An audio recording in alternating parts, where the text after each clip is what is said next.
ఎక్కడైనా అమ్మా నాన్న, కానీ రాజకీయాల్లో కాదు. ఇక్కడ పేరెంటిజం కథలే వేరు. కన్నవాళ్ల ప్రేమలు, బిడ్డలకుండే మమకారాలు అన్నీ అందరికిలాగే వీళ్లకు ఉంటాయి. కాకపోతే కొన్ని కండిషన్స్ అప్లై అవుతాయి.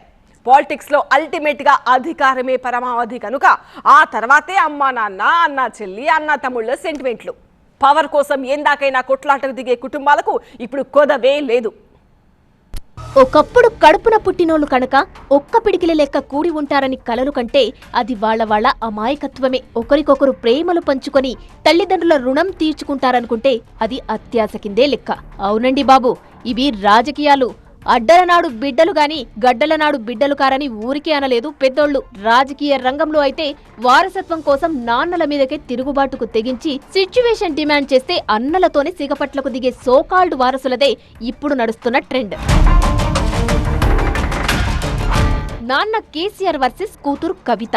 ఒక లేఖ, అందులో కవిత్వం. ఇదే తెలుగు రాజకీయాల తేనె తుట్టెను బాగా కుదిపేస్తున్న తాజా టాపిక్. మై డియర్ డాడీ అంటూ మొదలెట్టి ఎలకతుర్తి సభపై ఫీడ్బ్యాక్ ఇస్తున్నా అంటూ హెడ్లైన్ పెట్టుకున్నా లేఖలో అసలు సారాంశం మాత్రం కటువుగానే ఉంది. గీత దాటినట్టే కనిపించింది. బీజేపీని తక్కువగా దూషించారని, ఉద్యమకాలం నుంచి పార్టీతో ఉన్నవాళ్లను వేదికపై విస్మరించారని, తెలంగాణ తల్లి విగ్రహంపై మాట్లాడలేదు ఎందుకని ఇలా నాన్నగారికి గుచ్చుకుంటాయని తెలిసినా చాలానే ప్రశ్నలు వేశారు ఎమ్మెల్సీ కవిత.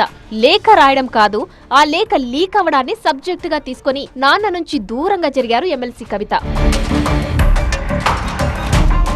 లీకు వీరులెవరో నాకిప్పుడే తెలియాలి అని నేనడిగితే గ్రీకు వీరులు బయటికొచ్చారన్న ఆమె సెటైర్లు ఇది నాన్న కూతుర్ల గొడవ కాదు, అన్నా చెల్లెళ్ల రగడేనని తేల్చేశాయి. అది ఇది కాదు, ఇది ఆస్తి పంపకాల పంచాయతీ అని అపోజిషన్ పార్టీలు పొడుపు కథలు విప్పిస్తున్నాయి. మొత్తంగా కూతురి తిరుగుబాటు కారణంగా కేసీఆర్ కుటుంబ ప్రతిష్ట మసకబారినట్టయింది. ఇంటా బయట పండగలప్పుడు పబ్బాలప్పుడు ఒకరికొకరు ఫెవికల్ తో పని లేకుండానే అతుక్కుపోయినట్టు కనిపించిన కేసీఆర్ కుటుంబం ఇప్పుడు టీవీ డిబేట్లకు, గల్లీ బాతాఖానీలకు వస్తువుగా మారిపోయింది. పార్టీ అంటే ప్రైవేట్ లిమిటెడ్ కంపెనీ కాదని, పరువు తీస్తే ఎవరైనా సరే తోలు వలుస్తానని పదే పదే హెచ్చరించిన కేసీఆర్ ఇప్పుడు కూతురు మీదే బెత్తమెత్తి క్రమశిక్షణ చర్యకు దిగాల్సిన అగత్యం ఏర్పడింది. పార్టీ అధినేతగా కేసీఆర్ కి నిజంగా ఇదొక విషమ పరీక్ష.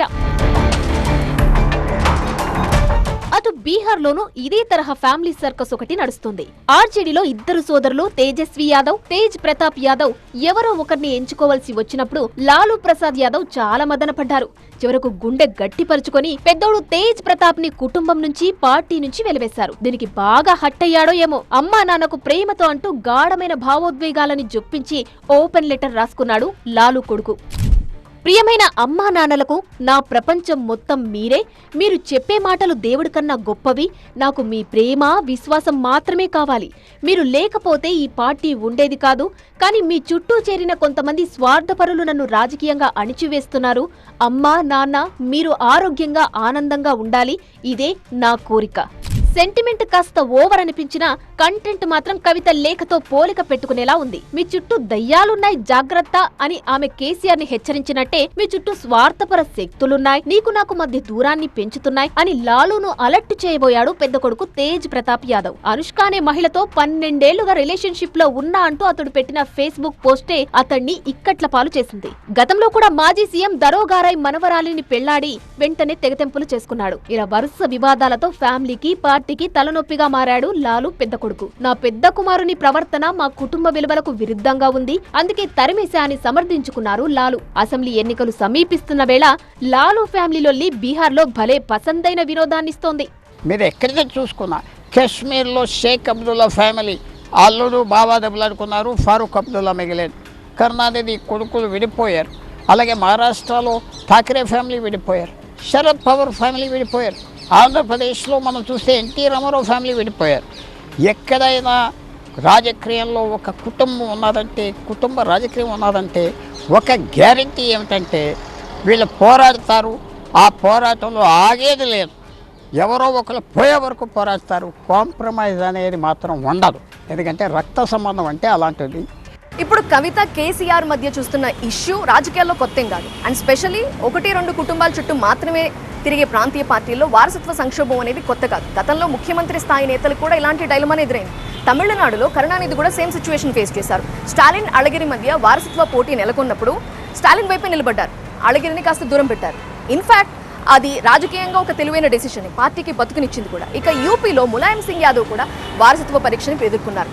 అప్పుడు అధికార పగ్గాల కోసం కొడుకు అఖిలేష్ యాదవ్, సోదరుడు శివపాల్ యాదవ్ పోటీ పడినప్పుడు కొడుక లేదా సోదరుడా అనే సిచ్యువేషన్ ఫేస్ చేశారు. సోదరుడికి దగ్గరగా ఉంటున్నట్టుగానే కనిపించిన కొడుక్కి అధికారాన్ని అప్పచెప్పారు. తర్వాత ఆ నిర్ణయం తర్వాత ములాయం సింగ్ పార్టీలో జీరో అయ్యారు, అది వేరే విషయం. ఇక ఏపీలో అందరికీ తెలిసిన విషయమే, జగన్ అండ్ షర్మిల మధ్య వైరం నడుస్తున్నప్పుడు షర్మిల వైపే నిలబడ్డారు వైఎస్ఆర్ సతీమణి విజయమ్మ. ఇటువంటి పరిణామాలన్నీ పార్టీ పట్ల ప్రజల్లో తప్పుడు సంకేతాలు ఇవ్వడమే కాదు, క్రమశిక్షణ రాహిత్యం అనే సబ్జెక్టును తెర మీదకు తీసుకొస్తుంది. పార్టీ అధినేతగానే కాదు, ఫ్యామిలీ పెద్దగా కూడా ఆ నాన్నకు ఎంత కష్టం, నాన్నే నా దేవుడు అంటూనే ఆ నాన్నకే కడుపు కోతను కలిగించే వ్యవహారాలు రాజకీయాల్లోనే కాదు మిగతా రంగాల్లో కూడా కనిపిస్తాయి. నాన్నే నా దైవం, నాన్నే నా జీవితానికి టార్చ్ బేరర్, నాన్న కోసమే నేను అని పదే పదే నాన్న జపం చేసే మంచు మనోజ్ సైతం ఆ నాన్న మీదే చిన్నపాటి యుద్ధం చేసి చరిత్రకెక్కబోయారు. మంచు ఫ్యామిలీలో ఆధిపత్య పోరు అనే సబ్జెక్ట్ ఇప్పటికీ రగులుతూనే ఉంది.